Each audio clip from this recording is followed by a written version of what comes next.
So today's webinar is titled Zeptomole Detection of Protein Biomarkers in Serum using an SPRI Nano-Aptasensor. We generally highlight the flexibility when we talk about our SPRI instruments, and certainly that's going to play a part in our speaker's ongoing research. But today we're going to be focusing on her approach to maximize its sensitivity, and that's what the Zeptomole is referring to. So looking at our list, there's some names on here that I recognize, and certainly some new names as well. So if you're new to HORIBA or new to our instruments, I will briefly tell you what sets us apart from standard SPR experiments. As you'll see in Marinella's presentation today, we're imaging a flat gold surface with a CCD. And this allows us not only to multiplex and follow hundreds of binding events simultaneously, it also provides an open canvas for creativity. So for example, we can combine our chips with fluorescence, electrochemistry, insert them directly into MALDI mass spec, and adhere to custom microfluidics.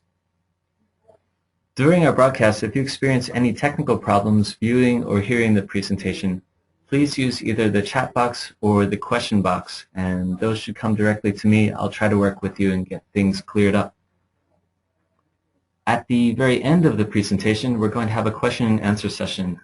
It's a live question and answer session.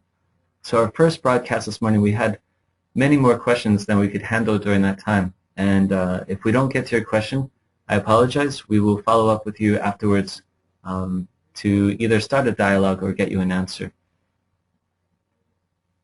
All right, with that, let me introduce our speaker for the day. This is Dr. Marinella Sandros. She's an assistant professor at the University of North Carolina at Greensboro. She received her doctorate from Wayne State University under the guidance of David Benson, and she studied bioinorganic chemistry there. From there, she was a postdoctoral fellow at McGill University's Biomedical Engineering Department, working with Dr. Miriam Tabrizian. And over the last 12 years, Marinella has been developing new nanomaterials for fluorescence, Raman, and SPR, and continues to find new applications for them that extend the capabilities of techniques. It's too bad that you're not seeing her talk in person because she's very animated, so you can maybe imagine lots of hand gestures as you hear her speak. With that, I'll unmute our speaker and let her get started with the presentation. Marinella? Thank you, Jeremy, for a wonderful introduction. I'm very delighted to tell you about the SPRI Nano-Aptasensor platform we have developed in my laboratory. And also, I would like to take a moment and welcome all our attendees that are with us today.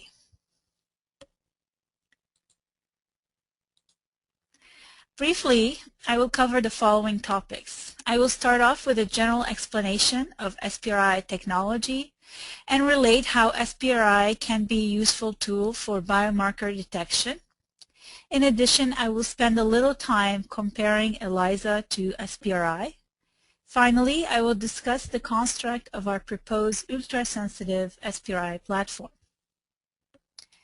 Before discussing surface plasma resonance, I need to introduce the concept of total internal reflection.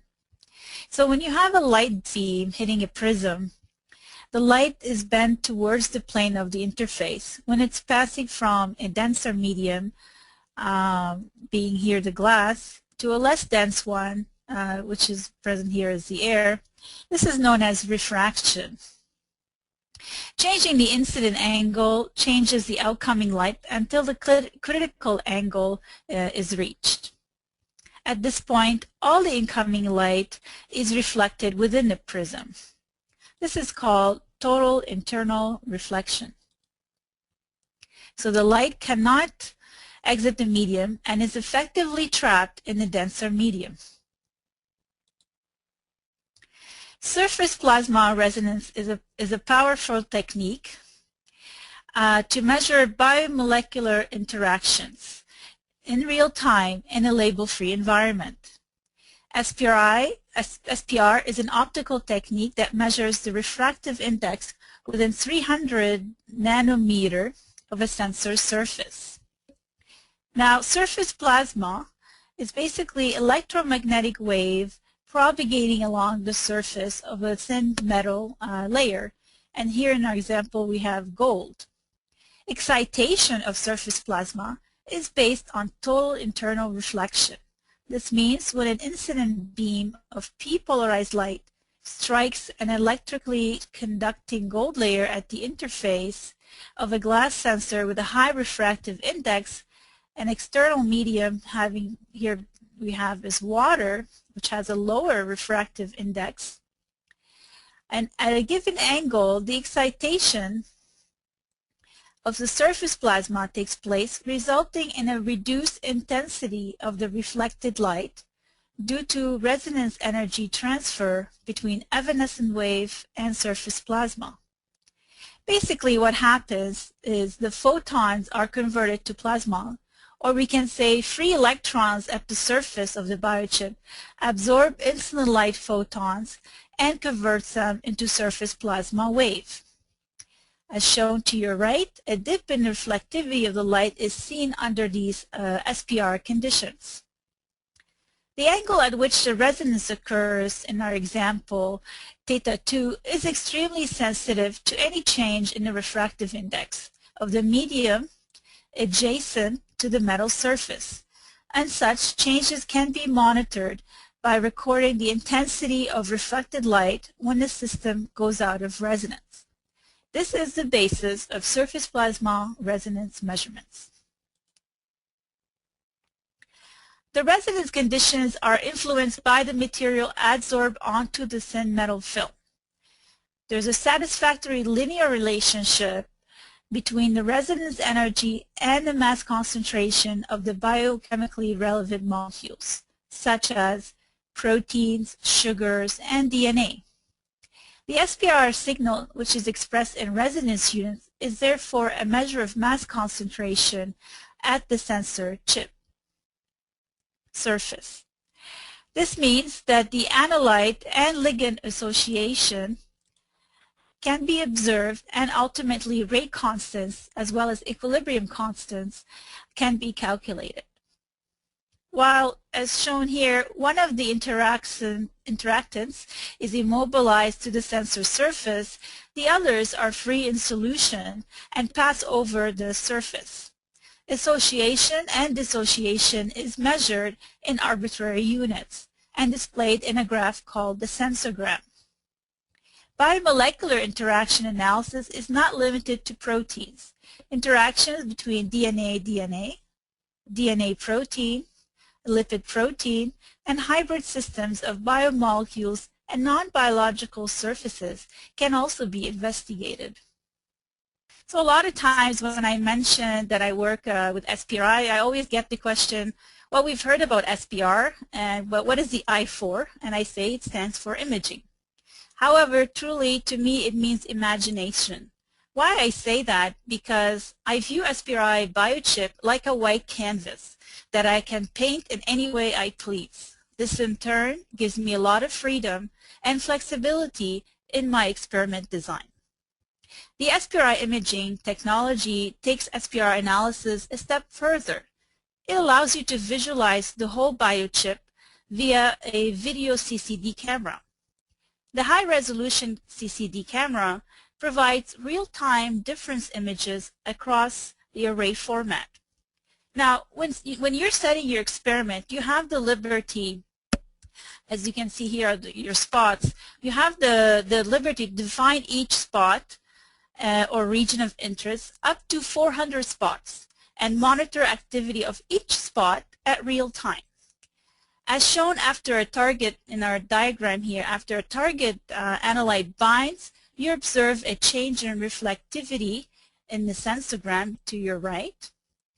And all the spots where binding occurs light up, which is captured by the digital image. Now, as opposed to systems that use independent channels for parallel measurements, the SPRI allows you to define positive and negative controls whose measurements are collected at the same time and under the same condition as the experimental samples. I would point out that SPRI platform is not limited to biomedical research, but also has found applications in food science, environmental, and agricultural science. In the next slide, I will walk you through the SPRI system. Here you'll find this is the SPRI Plex 2, and here you'll find the smooth flow pump, and typically your flow rate would be around, I would run around 50 microliters per minute. And over here is your injection valve. Typically we inject 200 microliter. You can go higher to 500 microliter. This is depending how much sample you have, and also you can go lower depending on which instruments you have. The temperature control allows you to run your experiments at temperatures between 15 to 41 degrees Celsius.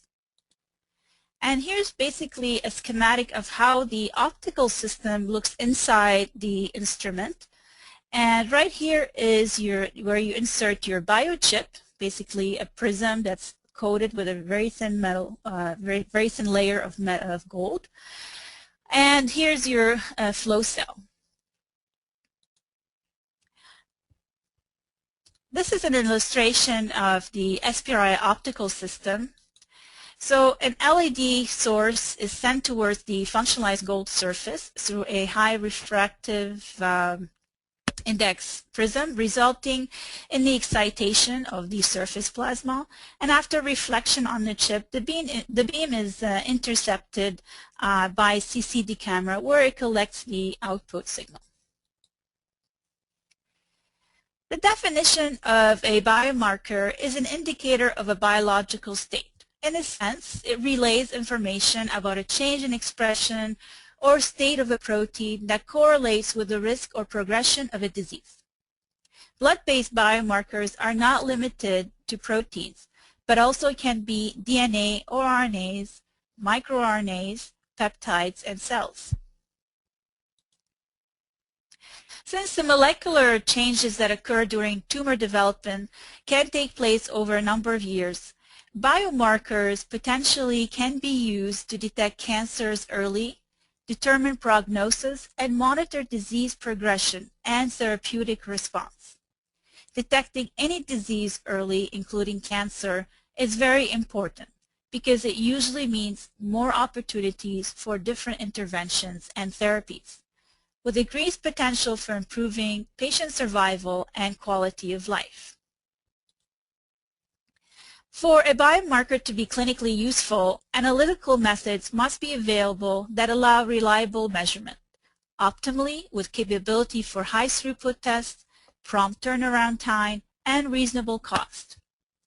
Current immunoassays measure proteins at concentrations above 10 to the negative 12 molar, whereas the concentration of the majority of proteins important in cancer, neurological disorders, and the early stages of infection are thought to circulate in a range from 10 to the negative 16 to 10 to the negative 12 molar among the sea of other biomolecules. So basically when I talk about this, it's basically like trying to find a needle in a haystack. There's a challenge because your biomolecule, the biomolecules that you're trying to detect is amongst other biomolecules that look very similar to it. An example of commonly used immunoassay is enzyme-linked Immunosorbent assay, better known as ELISA, which is a test that uses antibody and color change to identify a protein of interest. ELISAs are performed in a 96-well plate, as shown here, which permits high throughput results. The immunocapture antibody are coated and dried in the microplates, and samples are then incubated in the wells. The target protein is thus bound in the well by the capture antibody, after which the unbound sample material is washed away. A second detector antibody is then added, which binds to a different epitope of the immobilized target protein. This detector antibody is labeled with biotin, which provides an attachment point for some kind of label. In this particular assay, they utilize horseradish peroxidase as a label, which is tagged with streptavidin. A substrate like TMB is then added, where it's converted by HRT into a colorful product, which can be read by most standard spectrophotometric plate readers. Now, high throughput and sandwich-based analysis are complementary features between ELISA and SPRI. High throughput means screening a large amount of samples, and a sandwich assay is when your target is sandwiched between a capture biomolecule and a detection biomolecule. I would like to point out that ELISA is a very good complementary technique with SPRI.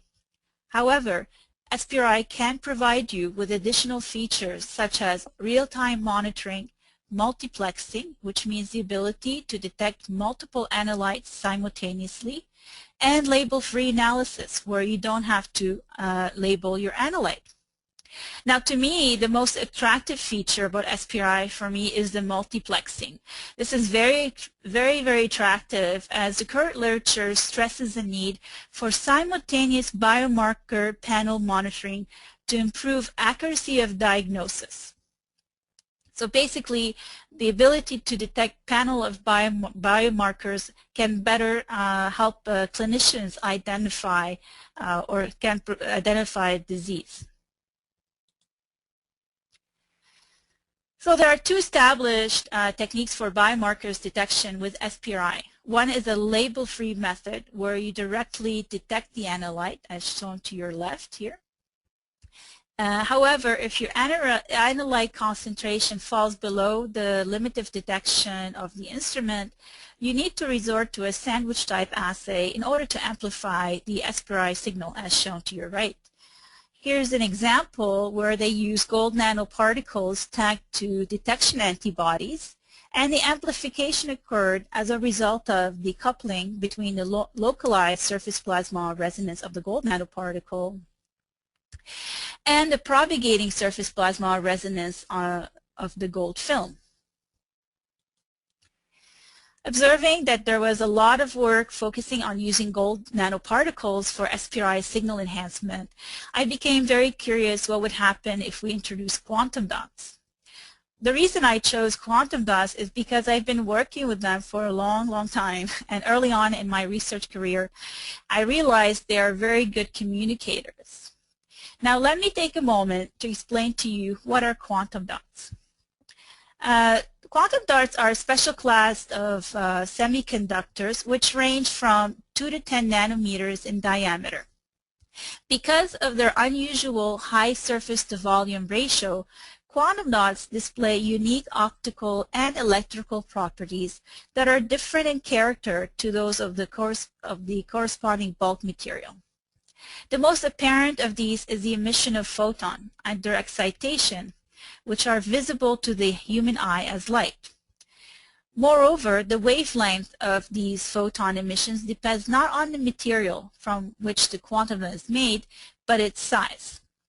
So here, if you're looking at the image, you see that the smaller, you can take a quantum dot composed, for example, cadselenide, which are most commonly used, and you can take an 8 nanometer quantum dot and then you shrink it in size, and you can see the emission shifting to the blue. And this is, the material is not changed, it's just simply a size-dependent emission.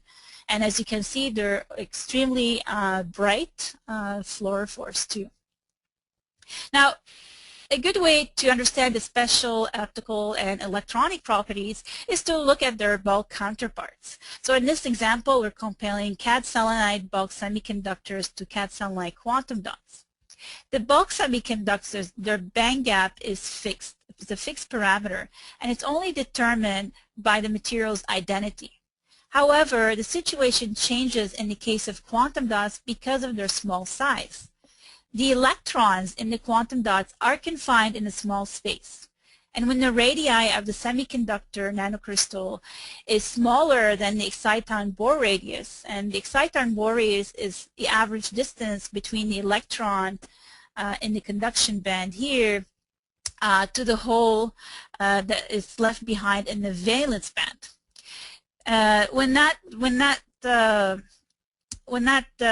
there's that distance changes, there's a quantization of the energy level. And what that means, the energy levels becomes discrete, and they become now related more to an atom. and this is why they have been nicknamed as the artificial atoms. I'd like to point out that the bulk semiconductors, their energy levels are continuous, whereas the quantum dots, the energy levels become very discrete and more separated from one another, and this is why it resembles an atom. Now, generally, as the size of the crystal decreases, the difference in energy between the highest valence band and the lowest conduction band increases. More energy is then needed to excite the quantum dot, and concurrently, more energy is released when the crystal returns into its ground state, resulting in a color shift from red to blue in the emitted light. As a result of this phenomena, quantum dots can emit any color of light from the same material and simply by changing the quantum dot size. So now I will introduce my early work with the SPRI platform. Here I collaborated with Drs. Malich and Tabrizian, and we investigated if quantum dots can enhance the SPRI signal. To your left is the design of our platform. We deposited sialated single-stranded DNA onto the gold surface, and followed by the addition of heptadecafluoro-1-decane-thiol, which acts as a blocking molecule. And then we introduced the biotinylated complementary strand, and the concentration was 50 nanomolar. We observed a 2.5% change in reflectivity. However, after the introduction of the streptoavidin quantum dots, we saw a tenfold signal enhancement. And this is where we injected, the point where we injected the single-stranded DNA. We saw a 2.5% change. And then when we added the streptoavidin quantum dots, you can see how the signal was amplified. This figure shows the SPRI binding kinetics for various concentrations of biotinylated DNA target sequence. The target was injected into the flow cell over here for 8 minutes, followed by a buffer wash and a 10-minute incubation with the streptoavidin quantum dots.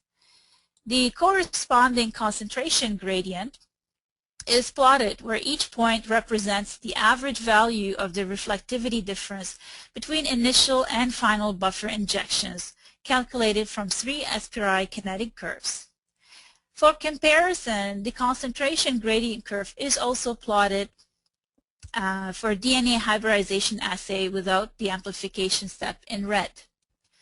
The limit of detection without the amplification step lies between 1 to 10 nanomolar for single-stranded DNA complementary sequence concentration. Conversely, using the quantum dot amplification strategy, an improvement of more than 6 orders of magnitude in limit of detection and 25-fold signal enhancement is obtained. The minimal DNA concentration corresponded to 100 femtomolar after an 8-minute hybridization reaction time. In addition, the use of quantum dot provided the means without any additional surface treatment to combine SPRI technology with fluorescence imaging. At the bottom, you see 3D images of the DNA sandwich assay biochip surface were reconstructed from Z-sectional images and were loaded into an Imaris 6.3 imaging software.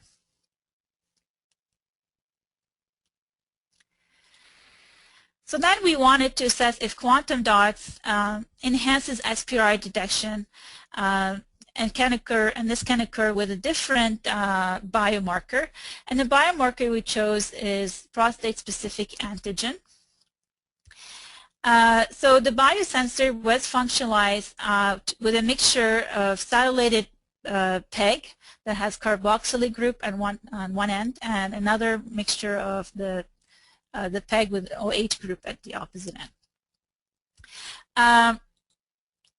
Looking at the sensorgram, you can see we injected PSACT in spiked serum and allowed to bind to the sialated peg that has the capture antibody bound to it.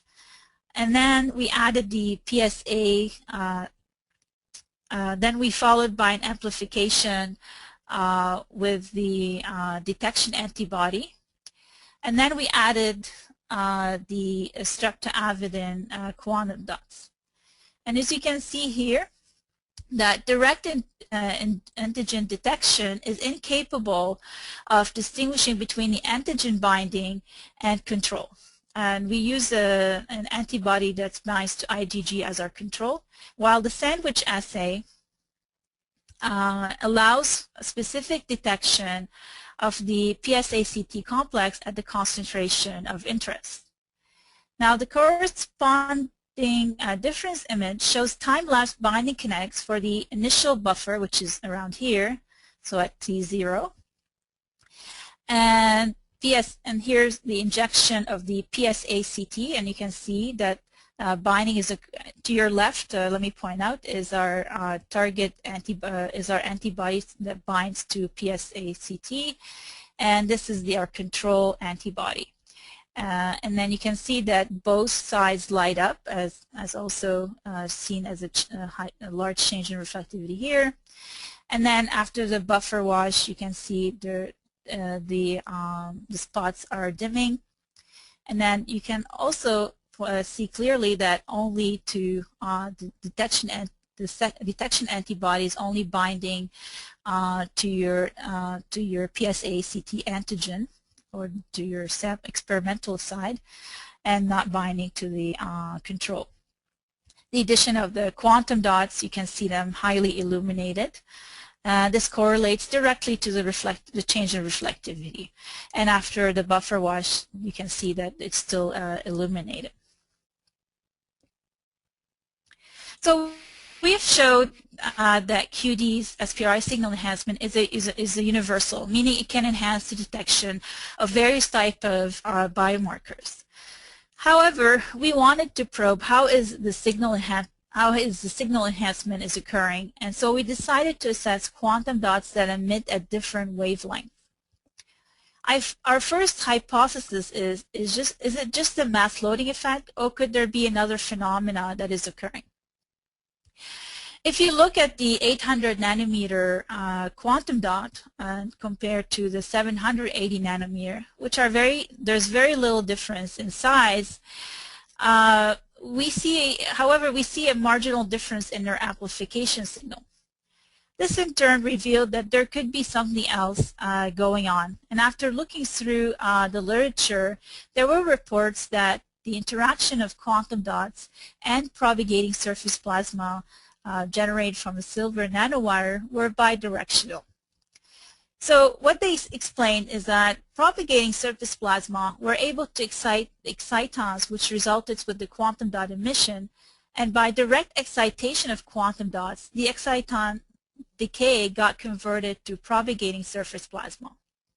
This translates to a coupling phenomena that is occurring between quantum dots and the propagating surface plasma. We believe the signal amplification is attributed partially to a mass loading effect, but in addition to the surface plasma generated from the gold surface exciting the quantum dots, which then the quantum dots transfer their excitation energy by radiationless transition to the gold resonance nanosystem. Few important conclusions we were able to make from our early work is that the surface chemistry influences SPRI detection sensitivity and amplification, and that the 800 nanometer quantum dots experience more signal amplification as a result of more coupling occurring with the propagating surface plasma resonance. So my current research focuses on developing a platform that can detect biomarkers present in serum at ultra-low levels, which I mentioned earlier is between 10 to the negative 16 to 10 to the negative 12 molar. A few things I learned also from my previous work is that the closer your amplifier or detection molecule to the sensor surface, the greater was the enhancement, as we saw with DNA in comparison with antibodies. I decided, as opposed to antibodies, to use aptamers to serve as my capture biomolecule. So the first thing that attracted me to aptamers, which are synthetic DNA or RNA molecules that can be developed to bind to a wide range of targets, is their flexibility. This was very important, that they have this flexibility to bind to a wide range of targets. In addition, I found out they are more specific than antibodies. And here's the big plus. They are smaller in size. This was really important to me, as it decreases the separation distance between my detection molecule and the sensor surface. Also, they have a longer shelf life, which is another attractive feature. In the work that I will present today, we have purchased our aptamers from OTC Biotech.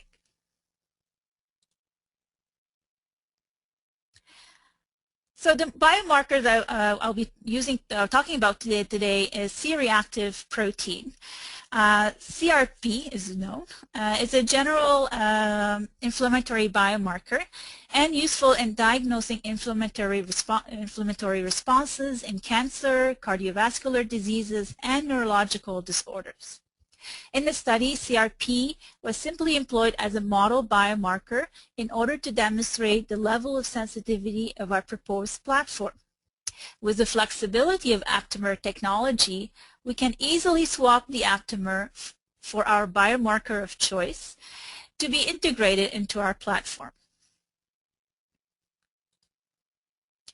Now, given the wide variation in molecular properties, for example, for the detection of protein versus DNA, or in buffer or serum, you require different approaches in order to achieve your desired response. The general goal of the immobilization procedure is the attachment of the capture biomolecule to the sensor surface. Most immobilization techniques involve the first layer of a chemical linker directly bound to the gold, allowing subsequent anchoring of molecules of interest. The overall goal is to engineer a support construct that provides large degree of accessibility to the target analyte while retaining good stability and minimizing capture probe detachment. After choosing your immobilization method, several parameters need to be optimized, such as buffer strength, pH, activation time, depending on the surface chemistry, and your ligand concentration. As shown in front of you, you can directly bind your capture probe. As an example here, they used sialylated DNA, single-stranded, as also we showed in our paper. Or the most favorable method is the use of self-assembled monolayers on the gold surface, which increases the degrees of freedom of the probe and consequently those of binding target molecules. A self-assembled monolayer is created as a foundation of the array comprising of alkane sials, as you can see here, containing terminated amine, hydroxylic, and carboxylic functional groups. After the formation of the sialylated layer, many immobilization chemistries can be performed, and as you can see, here's some examples. A general rule that all types of non-specific binding to the surface, and I stress this a lot, must be kept as low as possible to prevent irrelevant signals interfering with the interpretation of the specific interaction. The use of blocking agents prevents non-specific adsorption. There's a variety of chemical strategies have been reported for the SPRI-based sensing, and you'll find a lot of work done in that area. I will now describe to you a general workflow for our experiments. So we start off with a very clean chip, and we perform UV ozone treatment on it, and then use microwave-assisted chemical linker immobilization, and then deposit the aptamers on the surface of our chip using the SPRI arrayer from HORIBA Scientific. And then we block our surface with a blocking agent inside the SPRI Lab Plus, which I have currently in my lab, And however, recently, like to point out, recently HORIBA replaced the SPRI Lab Plus with an OpenPlex. Now the OpenPlex has the same optical setup as the SPRI Lab. Really, nothing has changed from the optical end, but additional features were added to the OpenPlex, such as the ability to concurrently perform SPR measurements along with fluorescence or electrochemical analysis by simply changing the flow cell.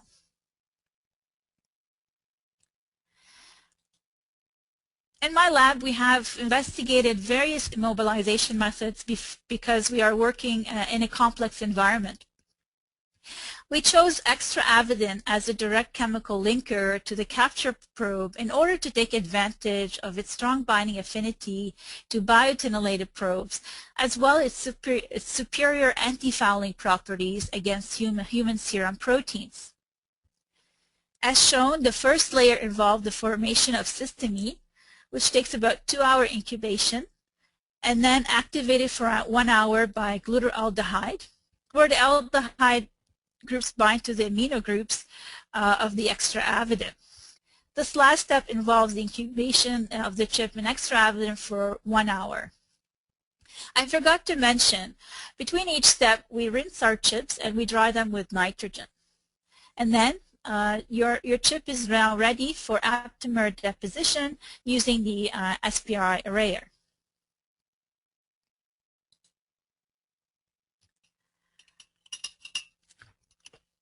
Over the last decade, microwave irradiation has become an alternative to conventional methods in organic synthesis and synthesis of nanomaterials and coating of nanomaterials, offering enhanced speed, reproducibility, and scalability.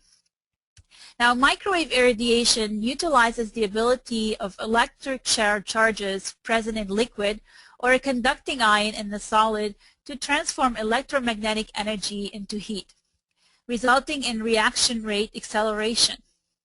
I would like to point out that microwave photon is not sufficiently energetic to break or form bonds, but has an effect on rotation as displayed here. We went ahead and compared conventional method of chemical linker modification with microwave-assisted surface functionalization of the cysteamine glutaraldehyde to assess their influence on the binding interaction between the capture and target molecules. In our laboratory, we have a CM Discover LabMate as shown here to your right. The method we established with microwave-assisted chemical linker immobilization reduced the process time from 4 hours to 15 minutes. So the next thing we wanted to do is compare their performances. We deposited on the chip CRP-specific aptamers on one side and a control aptamer on the other side that does not bind to CRP. After injection of CRP under buffered conditions, the change in reflectivity was about 1.3%. However, performing the same test on a microwave treated chip, we saw a greater amount of CRP binding to the chip. Not only, I'd like to point out, not only did the microwave decrease the procedure time, but also increase the performance of the sensor, and it was very easy to reproduce. So we next examined two different immobilization methods for the aptamer.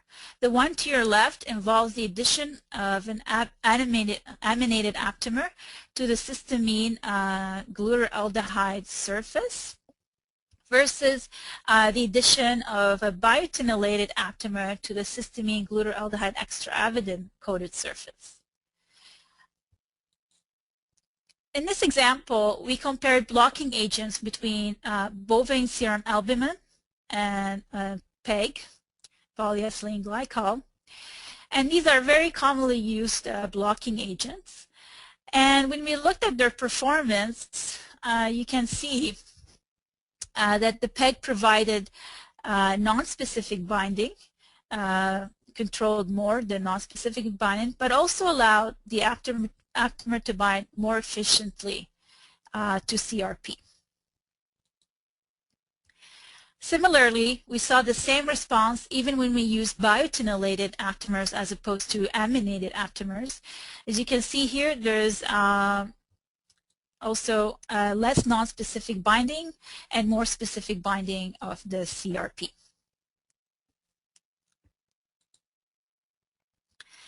So we've done a lot of controls, and I don't have the time to show every control experiment we've done, but basically we got to a final construct of our nano-aptasensor, which is composed of where we surface coated with cysteamine, glutaraldehyde, extra-avidin, and then we introduced the biotinylated aptamer specific to CRP.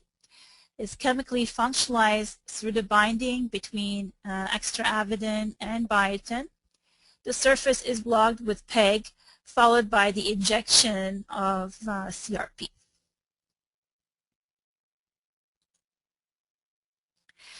So there are several challenges in directly detecting CRP at ultra-low levels in human serum using the SPRI platform, such as the direct response from the binding of CRP to the sensor surface can be masked by non-specific interaction from serum proteins, which are present in higher concentration than CRP.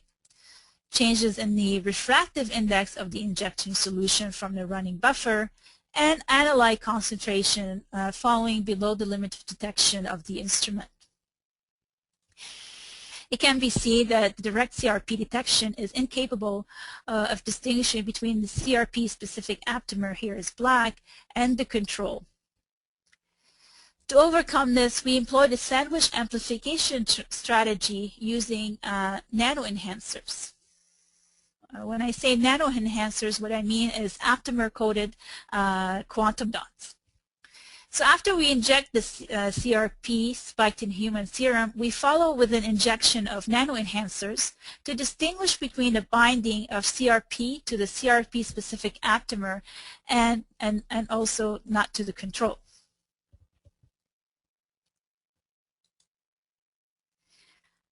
So here we introduced the nano-enhancer to a pre-injected solution of CRP concentration of 500 nanograms per ml in human serum, which resulted about 18% change in reflectivity, while the control sample had minimal change, around 1.7. In addition, a difference image is recorded to correlate the binding kinetics after injection of nano-enhancers. The spots that have been pre-functionalized with CRP-specific aptamers to your left are intensely illuminated as opposed to the control aptamer spots. The correlation between the binding kinetics and the difference images help further validate the binding interactions between aptamer CRP and the nano-enhancers. Now, to further investigate the reliability of the biosensor in distinguishing different amounts of CRP present in human serum, we assessed the sensor performance with a range of CRP concentrations. And as you can see from our sensorgram, a decrease in SPRI signal was observed as the amount of CRP spiked in human serum was lowered. So basically, this is what's happening in the sensor is that after we inject the CRP, we inject the nano-enhancers, and then you can see the actual amount of CRP signal, SPR signal being enhanced here. Now, the corresponding gradient, concentration gradient is plotted where each point represents the average value of the reflectivity difference between initial and final buffer injections calculated from 3 SPRI kinetic curves for each concentration. For comparison, the concentration gradient curve is also plotted for the control aptamer after injections of the nano-enhancers. And you can see there's marginal difference of the signal between the CRP-specific aptamers and the control. The limit of detection was validated to be 5 femtograms per ml. This is an agreement with the limit of detection having a 3-fold higher response than the control. when taken into consideration along with the standard error. Our future work will focus on extending our platform to detect a panel of biomarkers simultaneously with the level of sensitivity described here today. And we're very excited with this level of sensitivity because 5 femtograms per ml translates to 45 times 10 to the negative 18 molar, and that equals to 45 times 10 to the negative 21 moles. So this platform shows that we can comfortably detect these really biomarkers that are very important in cancer, in cardiovascular diseases and neurological disorders. And the challenge next for us is to extend this platform to look at a range of biomarkers that we can detect simultaneously to better enhance the diagnosis for patients.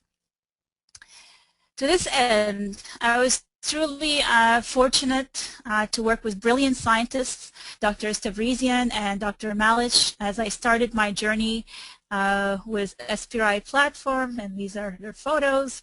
And now I have the privilege to mentor future brilliant scientists, and I have to highlight that all the CRP work presented here today was done by Stephen Vance. I would like also to thank Brian Quimby for taking this nice photo, and also for financial support. I'd like to extensively thank the earlier.org Friends for an Earlier Breast Cancer Test, and also the Joint School of Nanoscience and Nanoengineering, which is a collaboration between North Carolina A&T and the University of North Carolina, Greensboro.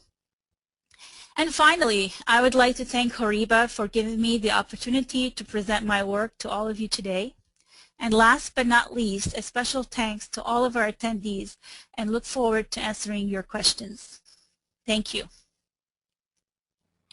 All right, well, thank you, Marinella, for a really nice talk. If nothing else, it's always exciting to hear Zepto used in science. All right, so this is a good one here. Marinella, you ready? Yep. Okay. In reference to the DNA detection SPR system, why does your Sensorgram show a drop in signal after the injection of the complementary strand of DNA? Okay, that's a good question. The small drop in the signal following the injection of the DNA target is due to a difference in cell concentration between the DNA stock solution and the hybridization buffer. This results in a negative change in reflectivity for the control. Therefore, the hybridization signal is taken as a difference between the initial and final buffer injection for the calculations of the signal enhancement. All right, I'm trying to work through. There's quite a few questions coming in, actually. Okay. I've seen. I can't see them. You can or cannot? I cannot see them. Yeah. Oh, okay. So this came up twice here. Let me see if I can summarize it. Why did the Aminated Aptamer result in a slightly higher SPR response than the biotinylated one? Okay. Well, there was a slight difference we saw, and when using the Aminated Aptamer as opposed to the biotinylated Aptamer, and we really attribute that to changes in the separation distance between the CRP and the sensor surface. So when you attach the Aminated Aptamer, your CRP gets closer to the sensor surface, as opposed to having a extravated and then biotin and then the aptamer and then the CRP. So that has some influence on the signal. All right. So there's a couple questions regarding passivation of the surface. For one, well, okay, let's ask this one first. Did you assess your platform with BSA after injection of CRP and spike serum? And what kind of results did you get from that? Yeah, I didn't show this, but yeah, we of course assessed our platform. As I told you earlier, and when we did the controls, we looked at it in buffer conditions. However, when we looked at BSA with this injection of serum, we had minimal enhancement to signal. And the reason why we think this happened, and there could have been, is that the BSA had more non-specific binding, and thus minimizing the accessibility of the nano-enhancer to the target. So it's you know, as I mentioned earlier, it's really important for us when you're designing the system to allow your incoming molecule to have as much accessibility to the molecule on the surface. So we believe it could be that we're fighting two things: is that one, sizes difference in comparison to PEG, the BSA, so that could have been causing some blocking, and also that there's more non-specific binding occurring. And along those lines, I had a question about the PEG. I know the PEG comes in different sizes. So Yeah. how many units were in your PEG? I can tell you the molecular weight was roughly around 800 grams per mole. Okay, I think that's generally how they are, Yeah. how they differentiate between them. Yeah. Let's see here. All right, you mentioned ELISA in your talk, and the question here is, how is the sensitivity of SPRI in comparison to ELISA? I think a lot of people probably want to know the answer to this. Yeah, that's a good question. I mean, on average, ELISA, you can get a good limited detection at femtomolar. But as you can see here today, we showed with SPRI, you can go down to attomolar very comfortably. And so the advantage is that for me, SPRI is that I can do multiplexing, so I can look at 10 to hundreds of biomarkers simultaneously with that sensitivity. Where I see with ELISA, I would have to buy different kits for each biomarker, so that's where I see the difference. Okay, and maybe we'll have to give more attention to ELISA in the future. I think that may be a good topic for a future webinar. Let's see if we can get one more question in here before I know you have some other things to do today. This is actually from one of our users. How long do you wait between the injection of CRP and the nano-enhancers for the sandwich method? Yeah, so we generally wait about and as soon as about 5 to 10 minutes on average. Yeah. 5 to 10 minutes. Okay. Yeah. All right. With that, actually, I have quite a few more questions in here to get through, which means I'm going to have to do my homework and follow up with everyone here. Marinelle has spoken with me earlier, saying that she would be open to communicating with people, so I may have to get you in touch with her. Sorry. With that, let me thank everyone for joining us today. I'll be in touch with you soon. We'll send out some information on this talk. I hope to get a recording out on the web so you can follow it again at your leisure. Thank you everyone for joining us today. I hope this has been a successful talk and that you've learned something from it. And you should hear from us soon about future webinars.